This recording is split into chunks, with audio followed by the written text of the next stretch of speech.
se propone, porque es nuestra facultad, una reforma al Poder Judicial y no se entienda bien por qué genera tanto escándalo.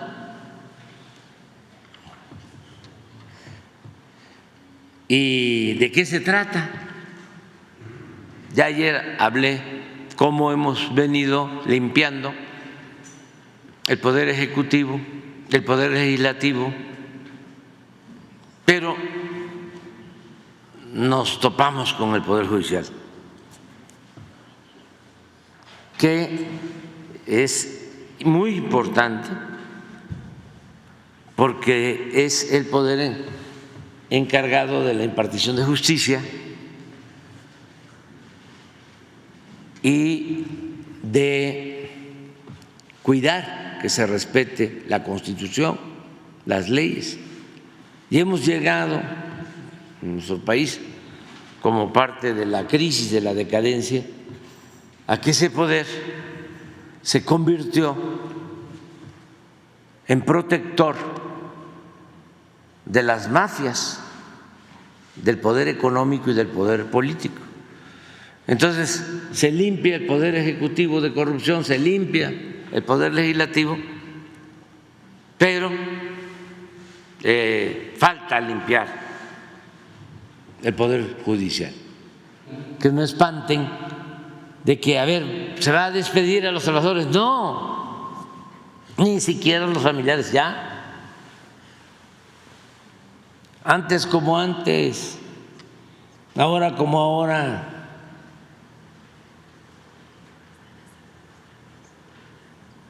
Es arriba. Siempre los privilegios se dan arriba y hay que limpiar de privilegios y de corrupción al gobierno como se barren las escaleras de arriba para abajo. Y es cortar el copete de privilegios. Y se avanza muchísimo. Como sabemos, ha habido pues mucha manipulación alrededor de esta reforma, muchas mentiras. Una de las principales mentiras o manipulaciones que se ha dicho es que hay un interés por parte del Ejecutivo de controlar el Poder Judicial, en específico la Suprema Corte de Justicia de la Nación, lo cual es totalmente falso. Si ese fuese la intención, estaría sencillo, no haríamos ninguna reforma. ¿Por qué lo decimos? Vamos a ver cómo hoy en día se eligen a los ministros y a las ministras de la Corte, hoy sin reforma. ¿Qué dice la Constitución? El presidente, en este caso la presidenta electa, tiene la posibilidad de presentarle una terna al Senado de la República. Así se eligen hoy a los ministros y a las ministras. El presidente presenta una terna.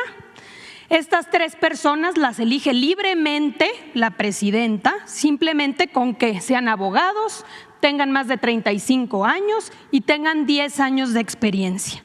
No es que tengan que tener una carrera judicial. Con esos 3 requisitos, el presidente presenta una terna al Senado de la República. El Senado de la República, de esta terna, elige a uno por 2/3 partes y también lo puede rechazar. Supongamos que lo rechaza. Si lo rechaza, nuevamente el presidente puede presentar otra terna. Y si es rechazada nuevamente, entonces el presidente o la presidenta designa directamente quién será el próximo ministro o ministra de la Corte.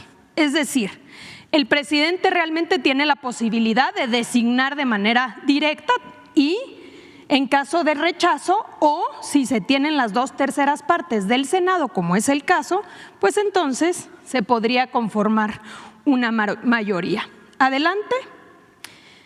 Aquí podemos ver cómo, en el caso de la presidenta electa, podría designar sin reforma a 4 ministros. El primero es Luis María Aguilar, que concluye su periodo en diciembre de 2024. Ahí la presidenta ya podría designar al primer ministro. Con eso ya tendría 4 ministros, si suponemos que hoy 3 están, con una visión más progresista, sumando este 4.º ministro, ya se tendría por lo menos la posibilidad de evitar cualquier declaración de inconstitucionalidad de cualquier ley. Pero vamos más allá. En febrero del 26 sale Jorge Mario Pardo Rebolledo, se podría designar a otro ministro. Alfredo Gutiérrez Ortiz Mena sale en noviembre del 27 y Alberto Pérez Dayán sale en noviembre del 27. Esto quiere decir que a mitad del siguiente sexenio, la presidenta tendría ya o podría tener la mayoría de los ministros de la Corte, 7 de 11. Si la intención fuese esa, pues simplemente no se haría ninguna reforma y se quedarían las cosas como están. Pero no es el caso. La reforma lo que está planteando es que sea la ciudadanía la que participe, el pueblo de México, a través de un proceso democrático, que pueda acudir a las urnas y pueda votar por quién considera son los mejores perfiles para ser ministros de la Corte, magistrados y jueces en su caso. Adelante. Por el otro lado, sabemos muy bien que la problemática no se concentra solamente en la Suprema Corte. La problemática y los vicios que hemos constatado en el Poder Judicial permean todo el sistema. Está en el caso de los jueces, de los magistrados y también en el caso de los ministros. Y hay varios casos que vamos a presentar el día de hoy. Aquí ponemos 3.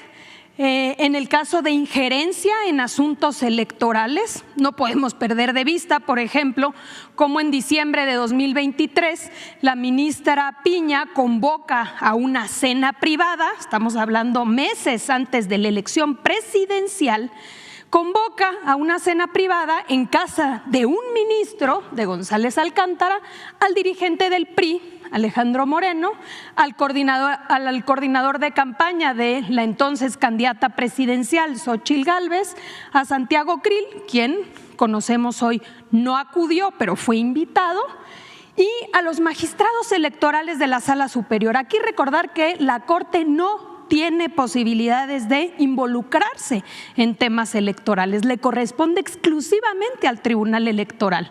Bueno, pues tenemos este antecedente que da cuenta de la injerencia en asuntos electorales. Otro caso relevante, recordemos que en julio del 24 un juez de distrito le ordena al Tribunal Electoral que designe a 2 magistrados para poder integrar el Tribunal Electoral. Totalmente indebido, nuevamente. Los jueces no tienen competencia en materia electoral, pero aún así este juez decide ordenarle al tribunal. ¿Qué sucede? Que el tribunal, por supuesto, rechaza por completo esta decisión y le dice: juez, tú no tienes ninguna competencia. Vale la pena señalar que esta decisión se da unos días antes de calificar la elección presidencial. Y finalmente, un tercer caso, muy reciente, apenas en agosto de este año, donde la ministra Piña admite un recurso presentado por el dirigente del PAN, Marco Cortés, para que la Corte pueda interpretar y definir los criterios de la asignación de plurinominales. Recordamos que hubo todo un ambiente respecto a la supuesta sobrerepresentación, nuevamente que le toca al Tribunal Electoral determinar. Aquí la ministra Piña decide darle entrada a que sea la Corte la que determine estos criterios. El ministro ponente dijo: no somos competentes, no puedo decidirlo. Adelante.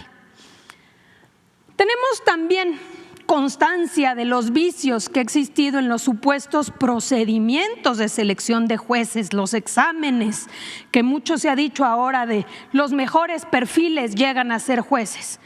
No podemos desconocer en 2019, como muchos otros casos, los escándalos en venta de exámenes que han habido alrededor de estos casos. Aquí podemos constatar cómo incluso fueron destituidos los que estuvieron a cargo de la escuela judicial por haber vendido estos exámenes en 186,000 pesos.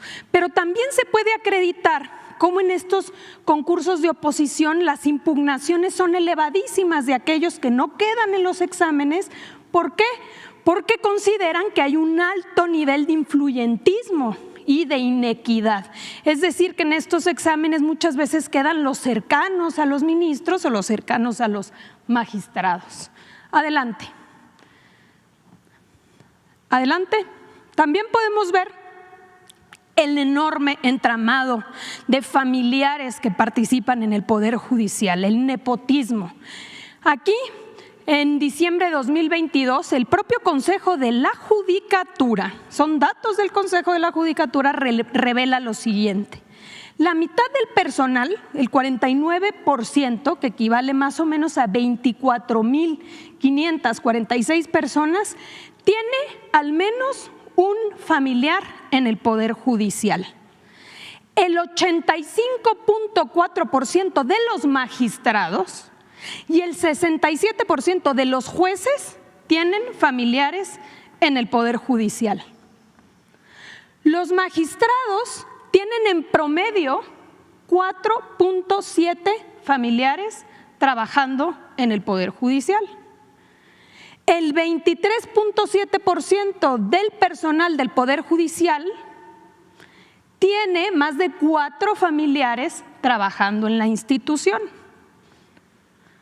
La persona que acumula más familiares en el Poder Judicial tiene 26 parientes trabajando en la misma institución, incluyendo un magistrado, 13 secretarios, 2 actuarios y 10 oficiales. Esta información se obtiene del registro voluntario que realizan los trabajadores. Es decir, tú tienes que señalar, bajo protesta de decir verdad, quiénes son tus familiares.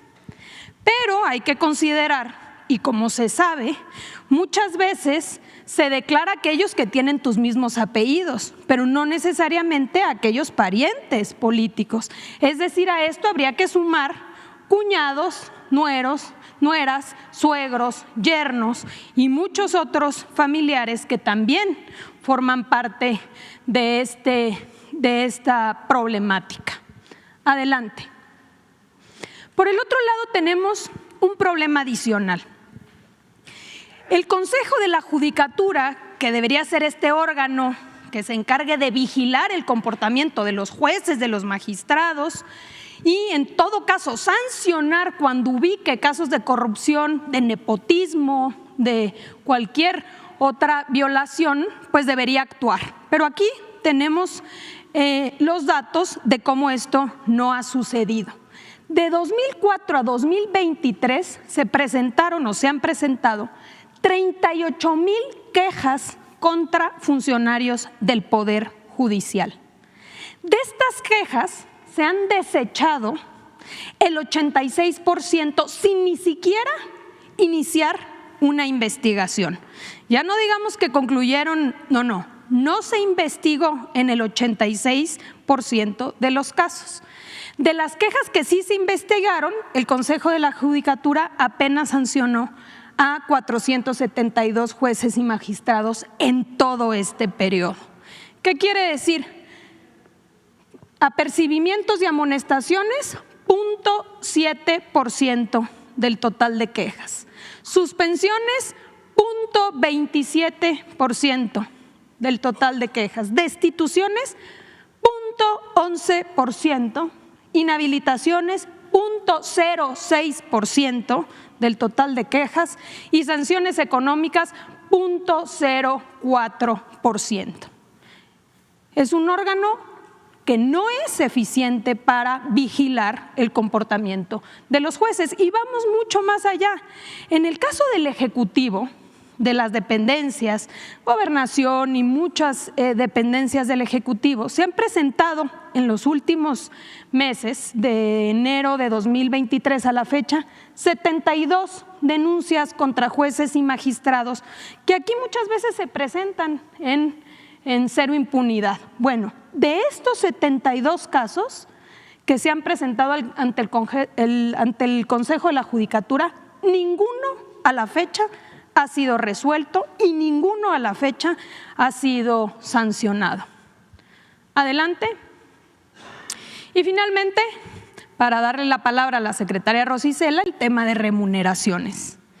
La Constitución, en el artículo 127, fracción segunda, establece con claridad, y a la letra lo leemos: ningún servidor público podrá recibir remuneraciones por el desempeño de su función, empleo, cargo o comisión mayor a la establecida por el presidente de la República en el presupuesto correspondiente. Así de literal lo establece la Constitución. ¿Qué ha venido sucediendo? Que los criterios de la Corte han sido de resistencia a cumplir con este precepto constitucional, diciendo: a nosotros no nos aplica. ¿Por qué?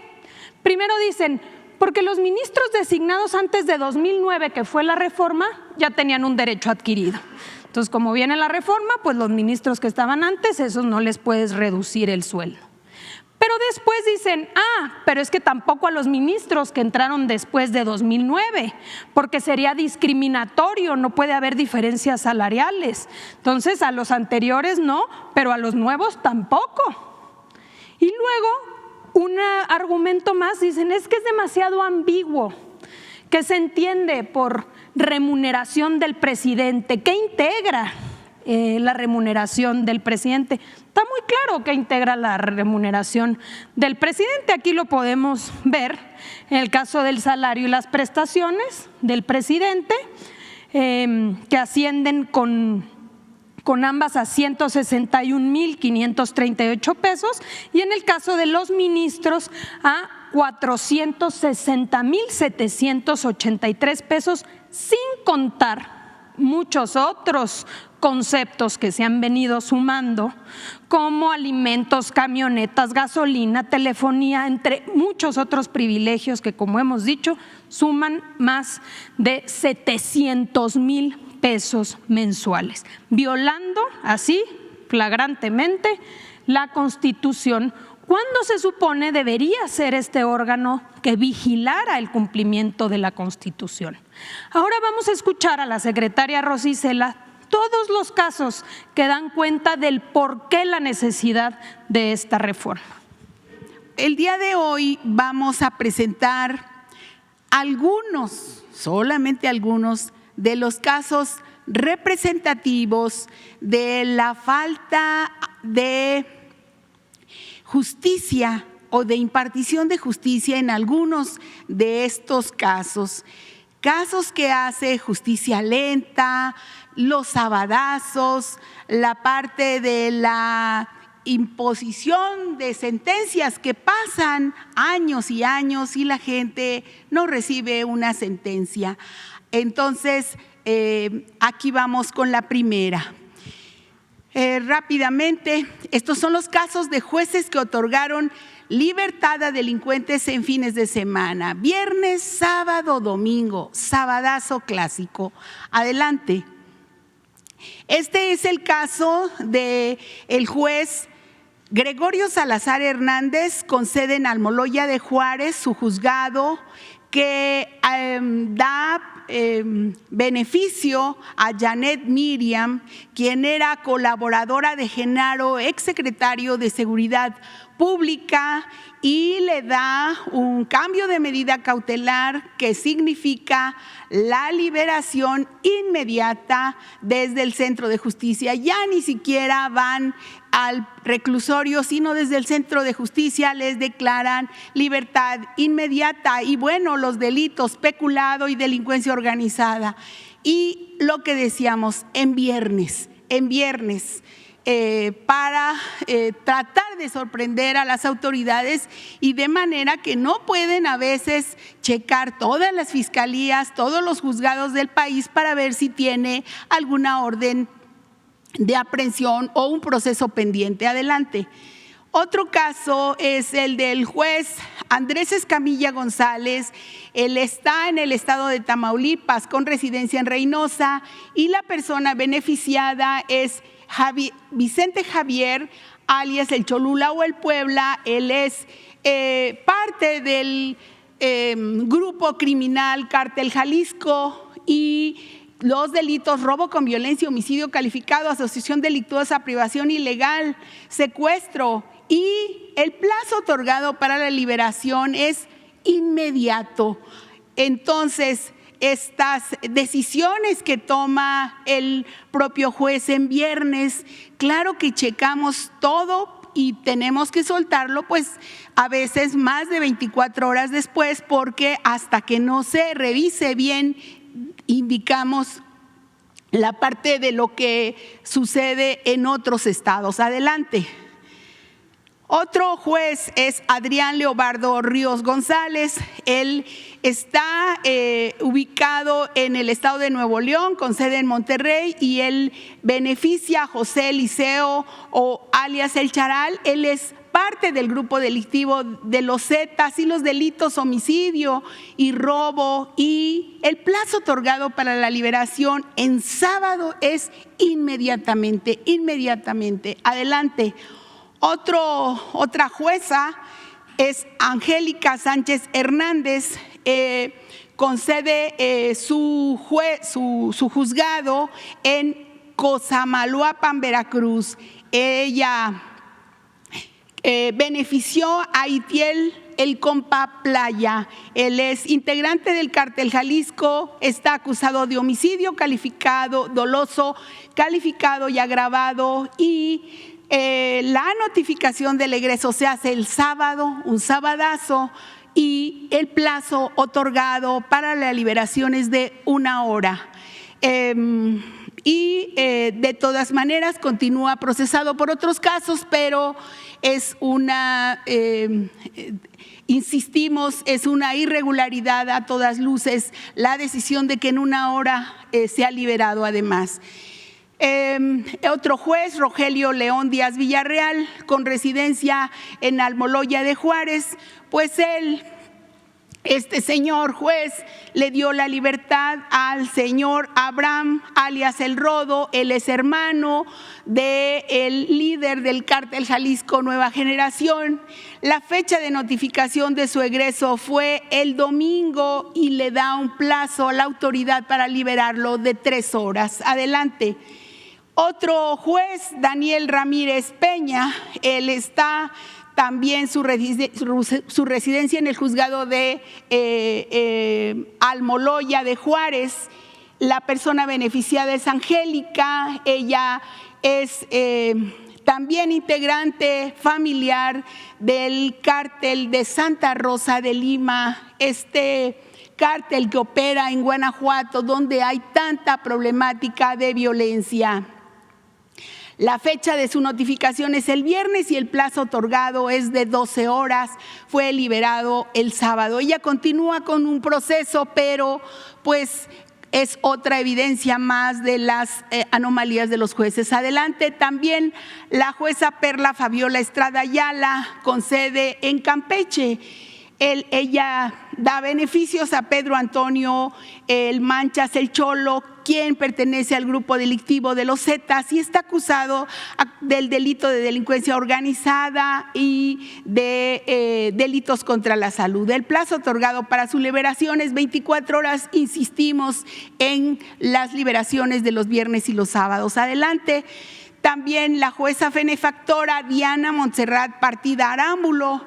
Ella es una jueza sexta de distrito especializada en ejecución de penas de la Ciudad de México, y da la libertad a Marcelino El Fantasma, integrante del Cártel de Sinaloa, y los delitos contra la salud y portación de armas de fuego. y la libertad la da en viernes y el plazo otorgado para su liberación 24 horas adelante. También el juez José Luis Hernández Hernández, él está en Torreón, su sede está en Torreón y beneficia a Guillermo el Memo. Él es integrante de la Fuerza Antiunión Tepito, es el hermano de el Tortas, así lo conocen, y los delitos contra la salud y posesión de cartuchos. Su fecha de notificación de egreso del penal es el viernes y le da 24 horas a la autoridad para que sea egresado. Adelante. Esos son algunos casos de jueces. Ahora, ¿cuáles son algunos delincuentes beneficiados también por el Poder Judicial, de los más relevantes? Adelante. Pues tenemos el caso de el exgobernador de Puebla, Mario Marín. Él es acusado por el delito de tortura cometido en agravio de una importante periodista.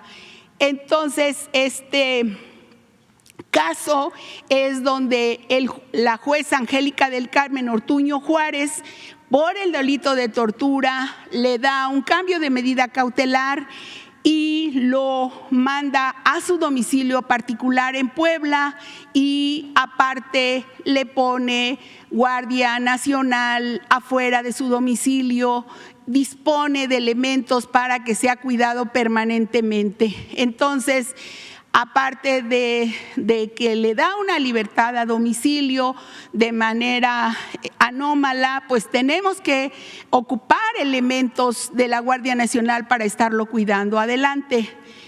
También está el caso del exdirector general de Pemex, Emilio, también, quien le hacen un cambio de medida cautelar que no estaba debidamente fundada, y le dan brazalete y también de que no pueda salir de la Ciudad de México, así como la entrega de su pasaporte. Adelante.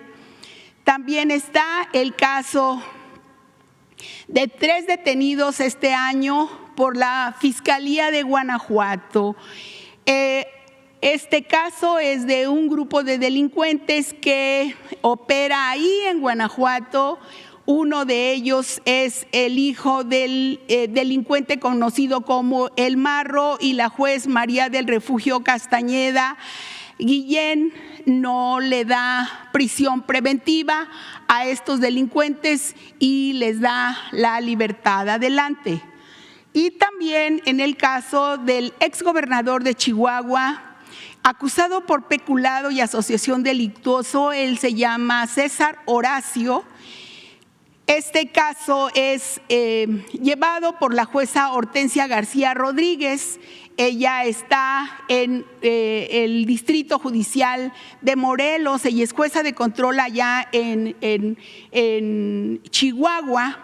En este caso, la jueza, tras convocar a una audiencia de revisión de medidas, cambió la medida de prisión preventiva a una prisión domiciliaria, aportación de brazalete electrónico y entrega de pasaportes. Pero vean qué tipo de perfil de delincuentes son. Adelante. También al delincuente Fernando Emanuel, alias el Panther, que opera en Guanajuato, el juez del Tribunal del Juzgado Único de Oralidad en materia penal con sede en Celaya, Guanajuato, Jorge Quirós Quintero, le da una inmediata libertad por la causa penal de tentativa de homicidio, y este homicidio es en grado de tentativa en agravio de 3 personas. Aquí hay que decir que pues este señor Fernando Emanuel es el segundo al mando de el líder criminal El Marro allá en Guanajuato. Adelante. También está este otro caso en donde el ex procurador general de la República, el señor Jesús Murillo, que fue vinculado a proceso por delitos de desaparición forzada de personas y tortura, precisamente por el caso Ayotzinapa, le dieron el cambio de medida cautelar y esta situación de concederle la prisión domiciliaria y se traduce precisamente en una situación que tiene que ver con los magistrados del primer tribunal colegiado en materia penal del primer circuito, quienes votaron a favor, Juan José Olvera y Horacio Armando Hernández, y en contra de esta decisión el juez Francisco Javier Saravia Asensio. Perdón, estos son magistrados del primer tribunal colegiado, los tres, 2 a favor y 1 en contra de la medida cautelar de llevarlo a prisión domiciliaria. Adelante. También tiene que ver con el grupo delictivo de los Fabianes, detenidos durante un cateo realizado aquí en la alcaldía Gustavo Amadero. Ellos fueron acusados por portación de armas y por recursos de procedencia ilícito, por cohecho, por falsificación también de documentos contra la salud, usurpación, y el juez consideró inverosímil que en el lapso de 1 minuto los elementos hayan llegado a un inmueble, tocaran la puerta, nombraran a sus testigos, ingresando al lugar donde encontraron los detenidos. Entonces los dejó en libertad y pues es aquel caso en donde uno de ellos se dio a la fuga del penal adentro y pudo salir por brincando una cerca. Adelante. También este caso de delincuentes beneficiados por el Poder Judicial, hay que recordar este caso para la población que sepa qué clase de jueces tenemos que no tienen a veces consideración de las víctimas. Este caso del juez del Tribunal de Enjuiciamiento del Distrito Judicial de Tlalnepantla, del Poder Judicial del Estado de México, que se llama Juan Manuel Alejandro Martínez Vitela, estuvo en un juicio oral que fue público, cometido por el tío de la menor, el señor Alejandro, y se le acusó por el abuso sexual de una niñita que tenía 4 años de edad, ocurrido el 26 de febrero del 2022. Este abuso sexual cometido en agravio de una niñita.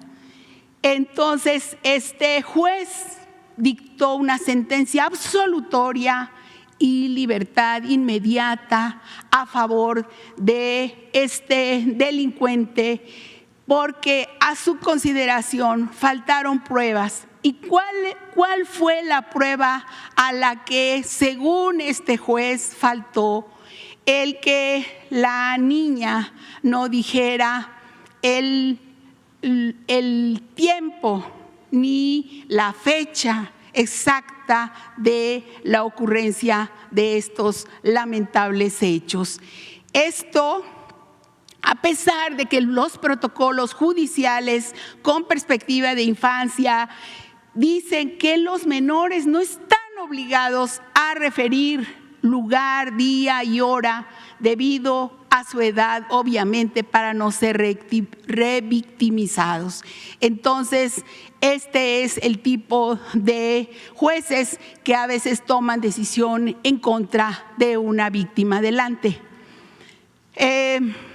También está el caso de los magistrados del tercer tribunal colegiado en materia penal del sexto circuito de Puebla, el magistrado Arturo Gamaliel, el magistrado Armando Mata y el magistrado José Luis Moya Flores. Esto es un amparo de revisión donde el tribunal colegiado otorgó amparo a Javier, presunto actor intelectual del feminicidio de Cecilia. ¿Por qué? Porque le dio una negativa a dar un trámite a solicitud para continuar el proceso y el juez, los tribunales dijeron sobreseimiento y le dieron la razón al juez de que ese caso debería ser sobreseído, debería ser acabado más bien. De acuerdo con el colegiado, la negativa de darle trámite a su solicitud afecta la libertad personal y trastoca los derechos constitucionales, pero ratifica, a pesar de todo, el sobreseimiento de y queda el feminicidio de su expareja completamente impune. Adelante.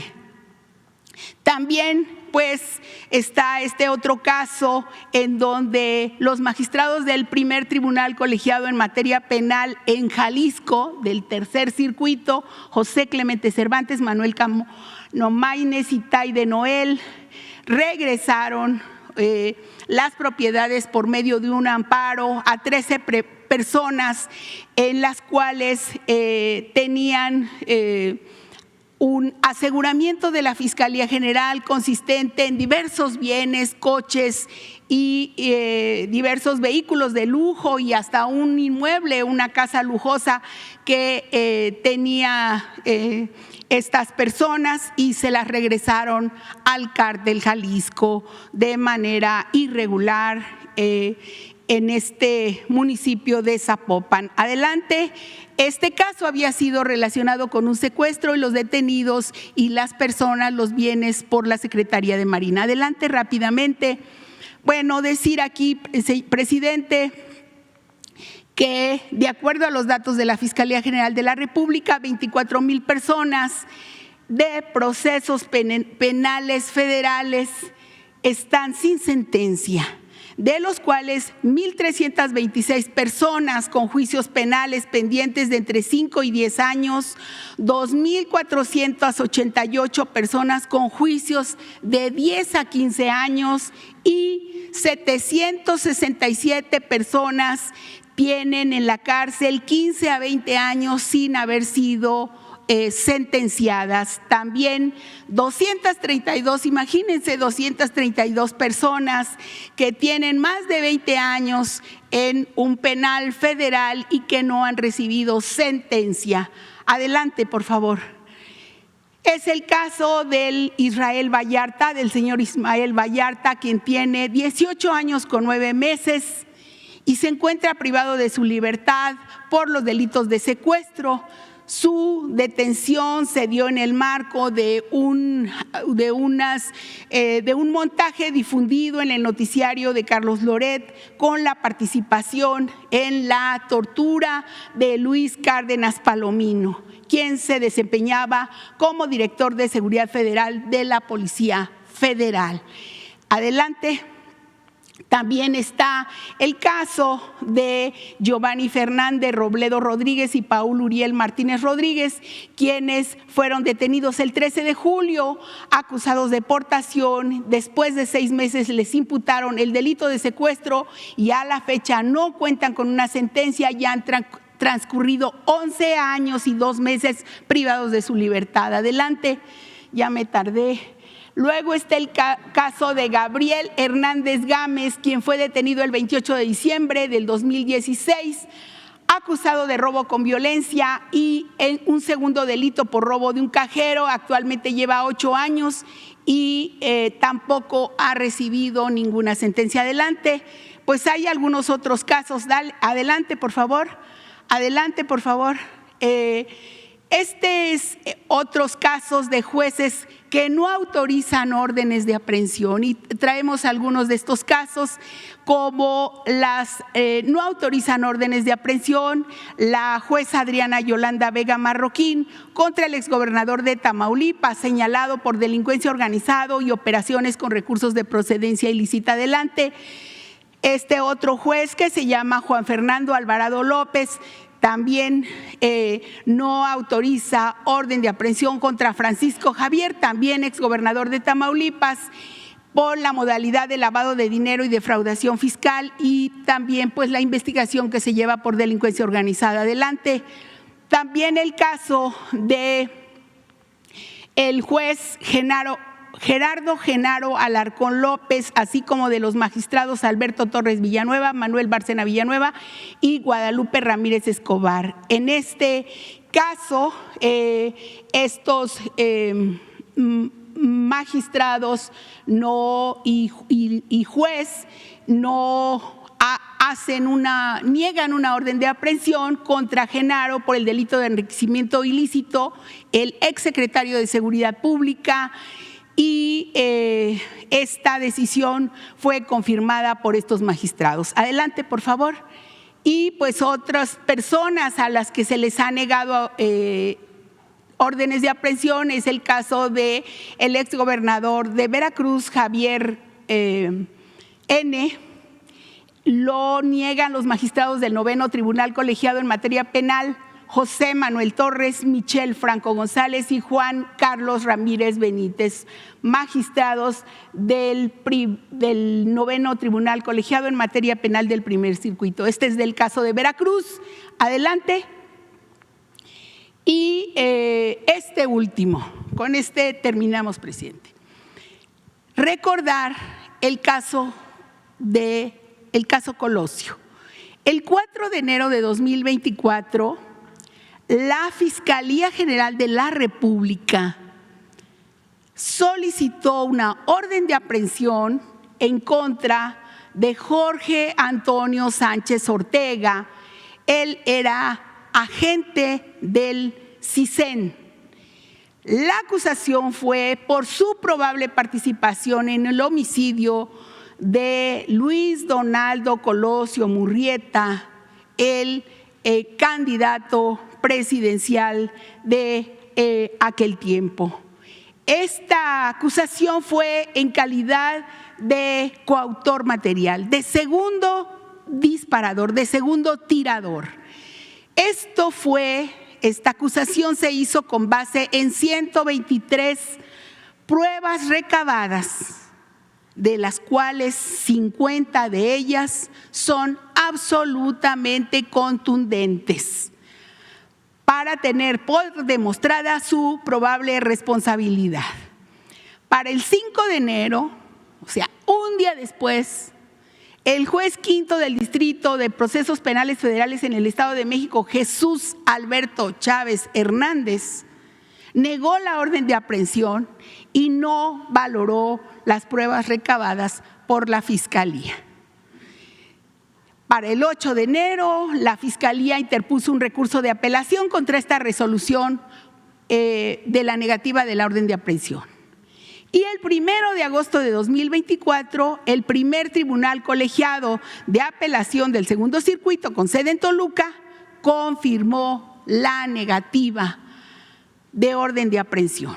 Por ello se destaca que la resolución fue basada en normatividad que no es aplicable para juzgar los hechos ocurridos en 1994. 2, que no se realizó un estudio integral de las pruebas que presentó el Ministerio Público. 3, el tribunal negó la solicitud de captura en contra de Sánchez Ortega porque obviamente no estudió ni fueron valoradas las pruebas del recurso de apelación interpuesto por la Fiscalía. El 2 de agosto, hay que decirlo, el periódico Reforma publicó la resolución del mencionado tribunal, aunque el Ministerio Público no había sido informado del caso. Eso sería, presidente. Urge la reforma al Poder Judicial y sí va a ayudar mucho, porque aquí se habla de delincuentes, de el crimen organizado, pero lo que más les preocupa a los que están en contra de esta reforma es que van a perder sus privilegios porque el Poder Judicial está al servicio de potentados al servicio de la delincuencia de cuello blanco. Hay ministros que dependen de los hombres con más poder económico en el país, están al servicio de las grandes corporaciones económicas, financieras, nacionales y del extranjero. Y esos son los que no quieren que haya Estado de Derecho. Quieren mantener el influyentismo, la corrupción y el estado de chueco. Aunque dicen que la reforma no garantiza que no haya corrupción. ¿Qué dice usted a esto? ¿Cómo no va a garantizar la reforma eso? Sí, al momento que los jueces, magistrados, ministros sean electos, van a tener que actuar con rectitud. Primero, van a tener la arrogancia de sentirse libres. No van a ser títeres, peleles, súbditos de nadie. Van a tener como jefe al pueblo de México, al pueblo que es el soberano en una república. Y luego la reforma también propone crear un tribunal al interior del Poder Judicial, pero no dependiendo o dependiente de, como sucede actualmente con el Consejo de la Judicatura, de los mismos ministros, porque si no pasaría lo mismo, ¿no? ¿Desde cuándo no hay un juez en la cárcel?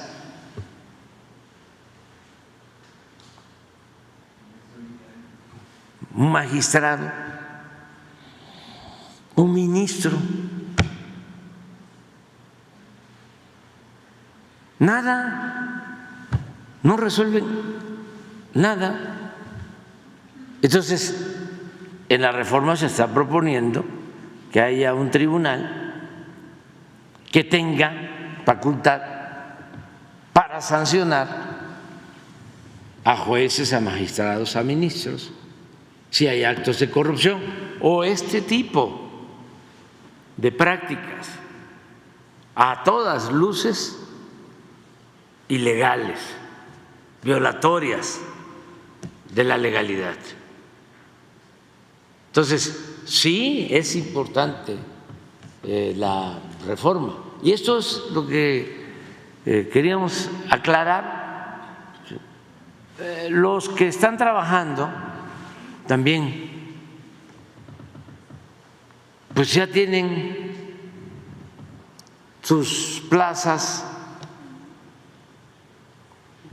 ya aunque sean familiares de los jueces, de los magistrados, de los ministros, ni modo que se les va a despedir.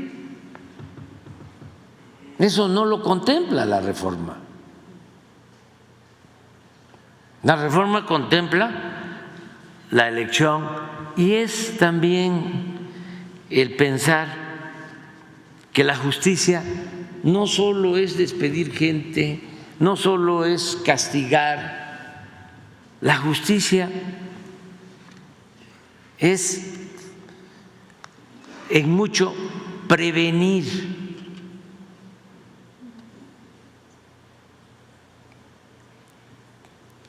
Que estas cosas ya no se repitan, que podamos eliminarlas, desterrarlas. Yo pienso que al momento de que la gente, todos los mexicanos, sean los que elijan a los jueces, a los magistrados, a los ministros, que esa es la esencia de la reforma, que a los integrantes del Poder Judicial los elija el pueblo. Ya vamos a avanzar.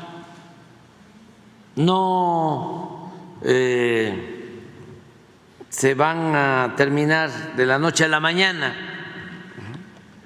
problemas, abusos de autoridad, pero ya el juez va a tener un comportamiento distinto, porque no se va a sentir influyente o producto del influyentismo ni el nepotismo, sino que va a estar ahí en ese cargo por voluntad de los ciudadanos y se va a sentir libre para poder impartir justicia. No va a tener compromisos con nadie. Es como si el presidente, como era antes, llega porque lo impulsaron, lo apoyaron potentados o fue producto de una campaña mediática.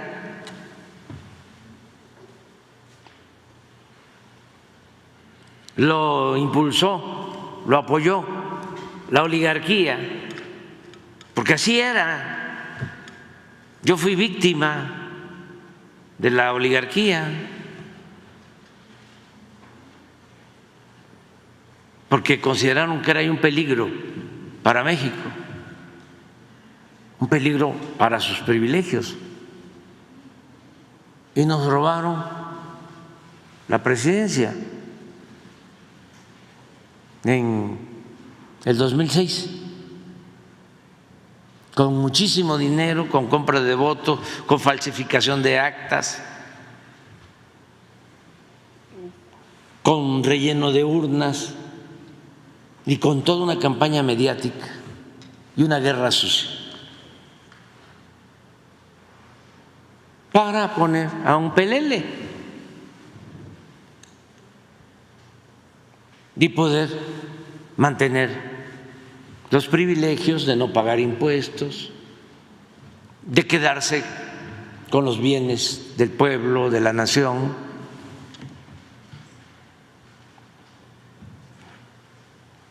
Poder seguir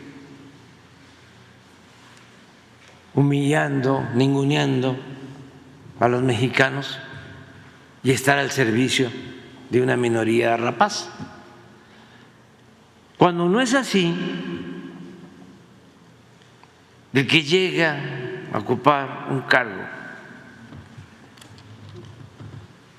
llega a representar al pueblo, a todos, a ricos y a pobres, del campo, de la ciudad, sin clasismos, sin racismo, sin discriminación. Es lo mismo lo que se busca con la reforma del Poder Judicial, que elijan